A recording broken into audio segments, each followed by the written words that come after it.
I have a question for both of you. You know, we keep on hearing about the same names over and over again in terms of the frontier models. Will there ever be another frontier model that starts that we haven't heard of yet? There definitely will, because Alex and I are working on it All right. secretly. No, I think what a lot of people don't know is the algorithmic improvements are, factors of 10 to 1,000. And so everyone thinks that because these guys have massive valuations and massive budgets, they're going to run away with everything.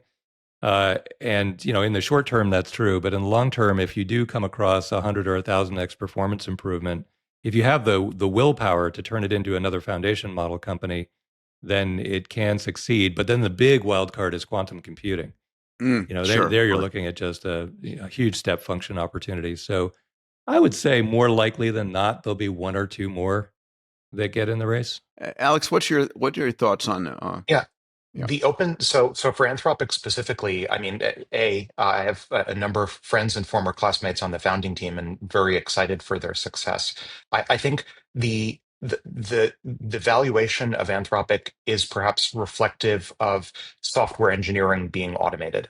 This Mhm. software engineering being the first major labor category to succumb in whole or in part to AI automation. I expect the same pattern to play out through other highly productive labor categories.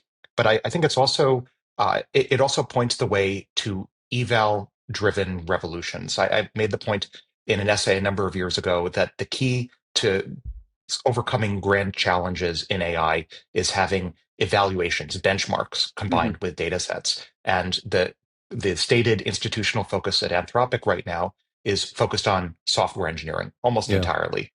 And so I think anyone aspiring to build the next great frontier lab, the next great frontier model, arguably should be laser focused on what are evals, what are benchmarks that I can focus on that no one else is paying attention to, and then working Well, backwards from those evals.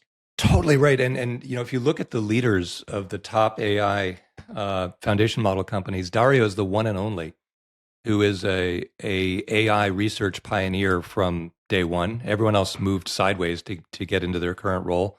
Whether it's Elon Musk or Sam Altman or Mark Zuckerberg.